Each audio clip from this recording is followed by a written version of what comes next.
안녕하세요. 오늘도 사연살롱을 찾아주셔서 감사합니다. 저는 50대 후반의 여성이에요. 저는 얼마 전 친정 엄마를 하늘나라로 보내게 됐어요. 그러고 나니 지나간 세월들이 떠올라서 매일 듣기만 하던 사연을 이렇게 용기 내서 신청해요. 중학생 때 아버지가 돌아가시면서 집안 형편이 어려워졌어요. 엄마는 저와 남동생 뒷바라지를 위해서 가진 일을 다 하셨어요. 평생 집안일만 하던 엄마가 고생하는 걸 보며 저는 하루라도 빨리 돈을 벌어야겠다고 생각했고, 고등학교를 졸업하자마자 무작정 서울로 올라왔죠. 엄마는 제가 혼자 객지에 가는 걸 반대하셨어요. 현정이 네가 아무리 야무지다고 해도 이제 20살이야. 사회에서는 한참 어린 나이라고. 네가 아는 사람도 없는 데서 뭘 할 수 있다고 그래? 왜 아는 사람이 없어? 내 친구들 중에 서울로 대학 간 애도 있고 회사 다니는 애도 있어. 어리다고 안 써주는 거 아니잖아. 난 내가 뭐든 할 수 있을 것 같아. 그러니까 너무 걱정하지 마, 엄마. 엄마를 안심시키고 서울에 왔지만 처음에는 여러 가지로 힘들었어요. 서울에서 대학 간 친구가 자기 삼촌네 회사를 소개해줘서 막내 격리로 들어갔는데 온갖 잡일을 하다 보니 서러울 때가 많았어요. 가끔은 다 접고 엄마한테 돌아가고 싶을 때도 있었어요. 하지만 남동생의 전화를 받으면 다시 마음을 고쳐먹곤 했어요. 누나 덕에 나 요새 옷도 사고 마음 놓고 애들이랑 맛있는 것도 먹으러 다녀. 엄마도 누나 고생해서 어떡하냐고 말은 그렇게 해도 전보다 훨씬 표정이 밝아졌어. 아무래도 누나가 생활비를 보태니까 마음에 여유가 생긴 것 같아. 누나, 정말 고마워. 라는데 힘들게 돈을 벌어서 집에 보낸 보람이 느껴지더라고요. 저는 그렇게 2년을 버티다가 저처럼 계약직으로 일하는 다른 부서 선배 언니의 권유로 보험 설계사가 되기로 했어요. 당시 저의 입장에서는 몇 년을 다녀도 별다른 보장이 없는 경직보다는 나을 것 같다는 생각이 들었거든요. 처음 일자리를 소개해준 친구에게 고마웠다고 인사를 하고 밥을 샀죠. 친구는 제 사정을 잘 알고 있어서 다 이해해줬어요. 친구에게 인사차 밥을 샀는데 그 친구는 고맙게도 또 힘든 일이 있으면 연락하라고 하더라고요. 저는 본격적으로 교육을 받고 보험 설계사 일을 시작했어요.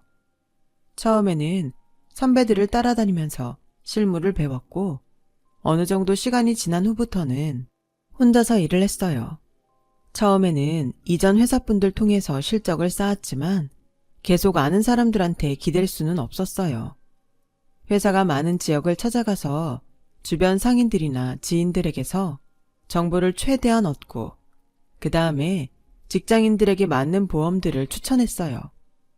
시작할 때는 떨어지지 않던 입도 자연스럽게 대화를 이어갈 줄 알게 되더군요. 거절을 당해도 점점 창피하거나 속상한 마음이 줄어들었어요. 저는 어떤 일을 해도 진심으로 상대를 대하자는 결심을 했죠. 처음 만난 사람이어도 그 사람의 이야기를 잘 들어주고 힘든 일에는 진정성을 담아서 걱정해주곤 했습니다. 그랬더니 점점 제게 보험을 들겠다는 직장인들이 늘어났어요. 어차피 들어야 하는 건데 기왕이면 저한테 들겠다고요. 친구한테 소개받고 연락한 사람들도 있었어요. 저의 실적은 점점 좋아졌고 회사에서 격려금도 받고 동료들 부러움도 샀어요. 저도 제가 노력한 게 보상받는 것 같아서 기분이 좋았죠. 저는 상사의 권유로 기업보험 쪽에 지원했어요. 원래 기업보험은 대졸 출신의 똑똑한 사람들이 일하는 부서로 알려진 곳이었어요. 솔직히 제가 할 수 있을지 뽑아줄지 걱정됐는데 그쪽 부장님이 제 실적을 보고 저를 뽑아주셨어요. 저는 거기 있던 직원들에게 뒤지지 않기 위해서 열심히 노력하고 배웠어요. 그러다가 꽤 탄탄한 기업의 보험 일을 맡아서 3개의 보험을 한꺼번에 계약하게 되었어요. 덕분에 저를 보는 부서 사람들의 눈도 달라지더군요. 그때 특히 저를 눈여겨봤다며 다가온 사람이 있었어요. 다른 사람들이 저를 인정하지 않을 때도 차별 없이 대해주던 사람이었어요. 보험 실적은 눈에 띄게 좋은 건 아니었는데 사람들과는 별 탈 없이 잘 지내더라고요. 김현정 씨는 역시 탁월한 것 같아요. 오늘 제가 특별히 대접하고 싶은데 괜찮으시죠? 라며 대답할 겨를도 없이 사람을 휘두르더라고요. 저도 보험일 하면서 사람 상대하는 데에는 자신이 있었는데도 어떻게 그 사람한텐 휩쓸리게 됐어요. 저 김현정 씨하고 잘해보고 싶어요. 저 정도면 나쁘지 않잖아요. 남자친구가 같은 부서 대리면 사람들도 함부로 못할 거고요. 아무리 그래도 갑자기 밥 먹자고 해서 나온 자리인데 저는 당황스럽네요. 대리님이 저를 그렇게 생각하시는지도 몰랐고요. 다짜고짜 저한테 사귀자고 하는 그 사람에게 거리를 뒀어요.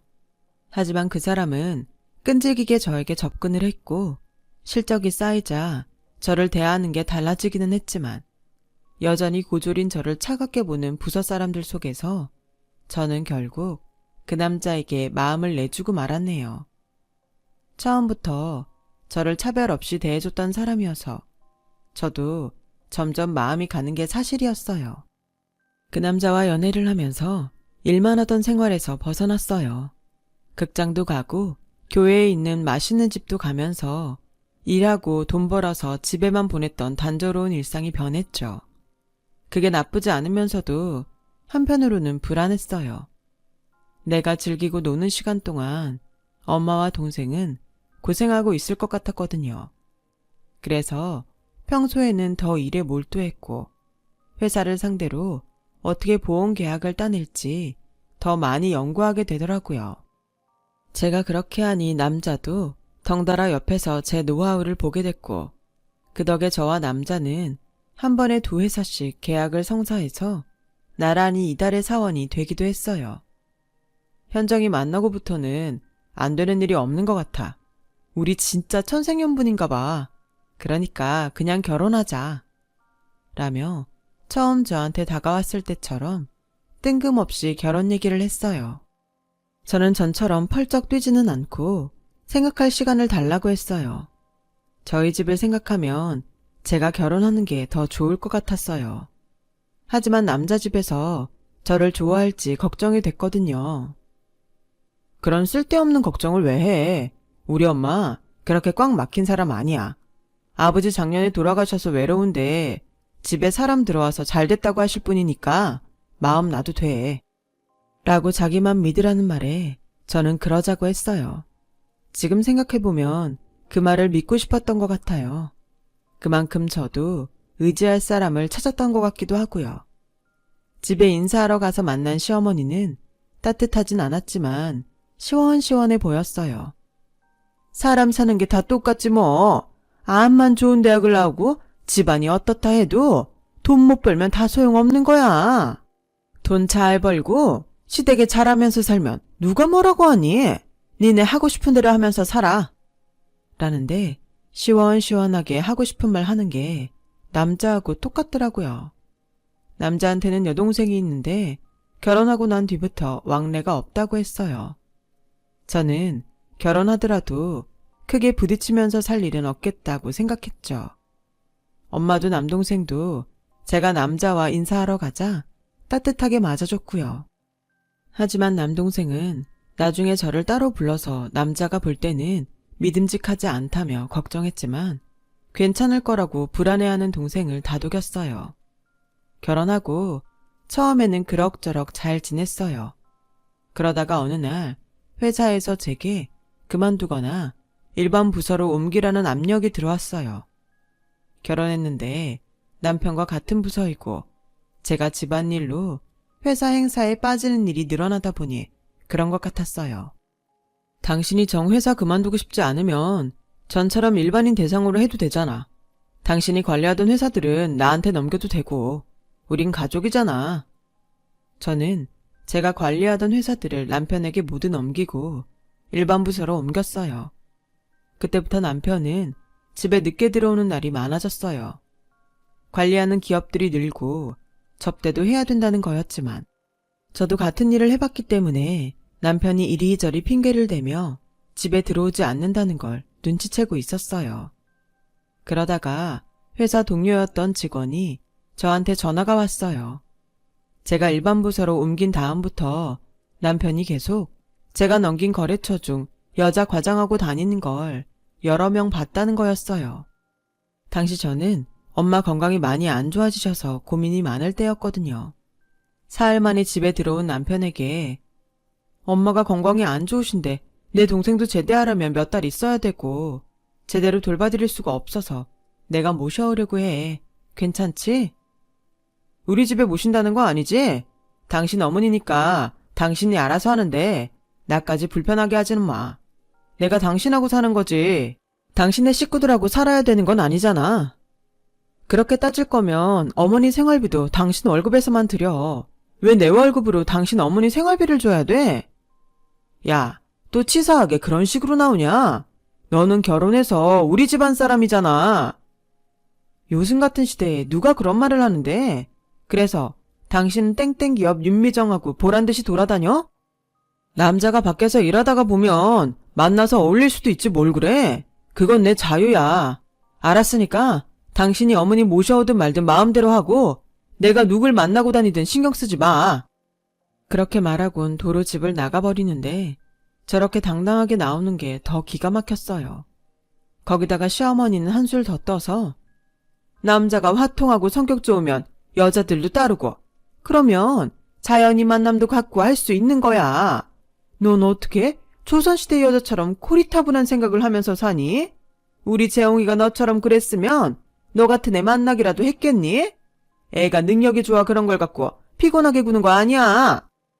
어머니, 그게 어떻게 그 사람 능력이에요. 제가 관리하던 회사들 넘겨받아서 하는 거잖아요. 저는 부서 옮겨서 처음부터 다시 시작해야 되는데 그 사람은 손 안 대고 코 푼 거라고요. 가족끼리 그런 걸 일일이 따지고 사니? 너 안 그렇게 봤는데 상당히 피곤한 사람이다. 아니, 시골에서 어수룩하게 자라서 순진할 줄 알았더니 아주 상여우야. 그리고 니네 어머니 일은 네가 알아서 해. 괜히 우리 재홍이 신경 쓰게 하지 말고 그냥 조용히 처리하라고. 어머니, 제 엄마고요. 어머니한테 사부인이에요. 말씀은 좀 가려서 해주시면 좋겠네요. 저한테 감정이 안 좋으신 것 같은데 그렇다고 친정 어머니한테까지 말을 함부로 하는 건 아닌 것 같아요. 야, 이제 네가 날 가르치려고 드냐? 네가 그렇게 똑똑해? 시골 고등학교밖에 못 나온 주제에 어디서 이래라 저래라야. 삿대질을 하며 막말을 하더군요. 그래도 그건 참을 수 있었어요. 그런데 결정적으로 엄마를 모셔온 날 일이 터졌어요. 일단 안방에 이불을 깔고 엄마를 눕혔는데 현관문 열리는 소리가 나더니 남편하고 낯선 여자 목소리가 들리는 거였어요. 글쎄 남편이 그 윤 과장이라는 여자를 집에까지 데리고 온 거 아니겠어요? 그런데 조금 있다 시어머니가 오시더라고요. 이게 다 무슨 일이에요? 우리 집에서 뭐 하시는 거예요 다들? 당신 그 말은 좀 이상하네. 이 집을 전세로 얻은 건 엄연히 내 이름으로 한 거니까 내 집이 맞지? 오늘 미정 씨하고 점심한다고 하니까 엄마가 특별히 시간 내서 대접하겠다고 한 거야. 어디 손님이랑 어머니 있는 데서 큰 소리야? 지금 엄마 와 계셔서 내가 말했잖아. 엄마 일단 집에 모신다고. 그리고 집으로 상의도 안 한 여자 손님을 데려오는 게 잘한 거야? 라고 하자 시어머니가 나서서 손님 있는 데서 시끄럽게 굴 거야? 예, 넌 일단 방에 들어가 있어. 라며 일방적으로 저를 방으로 밀어 넣었어요. 엄마는 아픈 중에도 제 손을 꼭 잡으시고 어쩔 줄 모르셨죠. 그런데 시어머니가 노크도 없이 문을 벌컥 열고 들어오더니 손님 방석을 꺼내간다며 저희 엄마 몸을 그냥 막 건너가다가 엄마 머리카락을 발로 밟은 거였어요. 시어머니는 미안하다고도 안 하고 아유 거추장스러워. 저리 좀 비키세요. 라더니 엄마 이불을 발로 확 밀어버리더라고요. 이건 진짜 해도 너무하네요. 이게 사부인한테 할 일이에요? 어머니가 누워 계신데 누가 이러면 좋겠어요? 다들 당장 나가요. 아니 얘가 누구더러 나가라 마라 큰 소리야. 여기가 네 집이야? 전셋돈만 저 사람 돈이지 이 안에 세간살이 다 내가 사왔으니까 내 거잖아요. 라며 저는 그 사람들을 내쫓았어요. 남편은 밖에 나가서도 계속 전화로 자기 집이라며 소리를 질러댔고, 저는 그날 바로 원룸을 구해서 급한 대로 엄마를 모시고 집을 나왔어요. 그 집에서는 도저히 엄마를 편하게 모실 수도 없었고, 더는 그 사람들을 보고 싶지도 않았어요. 나중에 군대를 제대한 남동생이 그걸 알고서 펄펄 뛰며 그 집을 찾아갔는데, 글쎄 그 짧은 시간에 어디로 이사를 가고 없어졌다고 하더라고요. 어느 날부터는 회사에서도 안 보였는데, 들리는 소문으로는 남편이 그 여자 과장하고 무슨 사업을 한다고 사표를 냈다는 거였어요. 저는 이혼 소송을 하기 위해서 변호사한테 의뢰했어요. 그런데 변호사가 깜짝 놀랄 얘기를 하더군요. 김현정 씨, 혼인신고가 안 돼 있는데요? 그냥 주소만 같은 집으로 돼 있었네요. 저는 그제야 이 모든 게 남편의 계략일지도 모른다는 생각이 들었어요. 실적이 좋아서 기업팀으로 옮긴 저한테 뽑을 거 다 뽑고서 자기가 하고 싶은 일을 하려고 했던 거였죠. 그 생각을 하니 마음속에 분이 차올라서 한숨도 못 잤어요. 그런 제게 남동생이 제안을 하나 했어요. 누나, 내가 친구하고 벤처기업을 할 건데 누나가 들어와서 우리 재무 상태도 봐주고 어떤 것들을 챙겨야 되는지 봐줘. 그래도 누나가 작지만 탄탄한 회사 경리도 해봤고 기업들도 상대해봐서 우리보다는 잘 알 거 아니야. 보험 같은 것도 어떻게 들면 되는지 봐주고. 그래도 더 전문적인 사람이 하는 게 낫지 않겠어? 내가 아는 데에 한계가 있고. 그건 걱정하지 마. 다른 직원들도 있으니까 같이 하면 돼. 그렇게 저는 동생 회사에 나가게 됐어요. 제가 그동안 기업을 대상으로 보험 계약을 하면서 옆에서 보고 들은 게 많아서인지 어떤 부분을 어떻게 보완해야 될지 보이는 게 있더라고요. 제가 보험 설계사 출신이고 고졸이었지만 다른 직원들은 저를 무시하지 않고 제 경험을 존중해줘서 일하기에 편했어요. 물론 동생이 공동 경영자라서 저에게 잘해준 것도 있겠지만요. 일을 하다 보니 욕심이 나서 방송통신대학 경영과에 다니기 시작했고 그러면서 회계 공부도 병행했어요. 동생 회사는 앱 개발을 시작하면서 더 잘 되기 시작했어요. 저는 회계를 중심으로 경영에서 회사가 잘 될 수 있도록 노력을 했죠.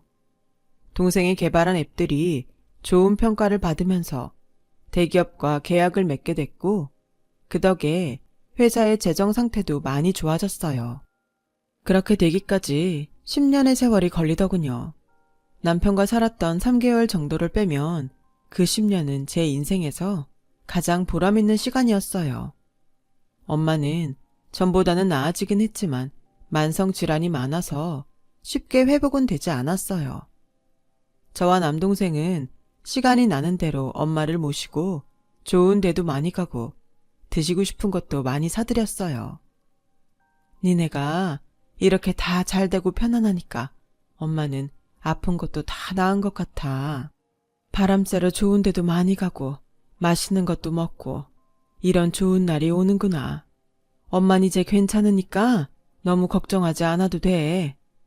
라며 저희를 안심시키셨지만 몸이 너무 약한 상태여서 저와 동생은 늘 걱정이 많았어요. 그러는 중에 동생도 결혼을 하게 됐어요. 올케가 될 사람은 동생이 자주 가는 레스토랑 대표인데 서로 호감을 갖고 있다가 만나게 됐다고 해요. 제가 결혼에 상처가 있어서 처음에는 경계를 많이 했는데 알면 알수록 솔직하고 진실된 사람이어서 마음이 놓이더라고요. 동생 결혼식 날 저희 식구는 이른 아침부터 미용실을 들러서 식장이 있는 호텔에 갔어요. 저는 엄마를 신랑 측 대기실에 모셔드리고 화장실에 갔어요. 세면대에서 손을 씻고 손수건으로 닦는데 발밑에 차가운 물이 확 닿더라고요. 놀라서 보니까 어떤 할머니가 뒤에서 손을 씻다 바닥에 물이 튀긴 거였어요. 한복 끝이 물에 다 젖었지만 할머니 나이도 많아 보이고 왜 여기 계시지 할 정도의 차림이라 더 별말 안 하고 나가려고 하는데 갑자기 그 사람이 제 팔을 붙잡더라고요. 너 현정이 아니냐? 나야 나, 네 시어머니. 그동안 어떻게 사나 궁금했는데 이런 데서 만나는구나. 저는 너무 놀라서 그 사람의 팔을 확 뿌리쳤어요. 제가 차갑게 쏘아보니까 전 시어머니는 주춤하면서 뒤로 물러나더라고요. 결혼식이 시작되고 끝날 때까지 저는 시어머니를 봤던 충격에 계속 가슴이 두근거렸어요. 그런 모습으로 만나게 될 줄은 생각지도 못했어요. 그때도 그렇고 지금도 그 사람들 생각만 하면 진정이 안 되거든요. 밤에 잠 못 잘 때도 많고요.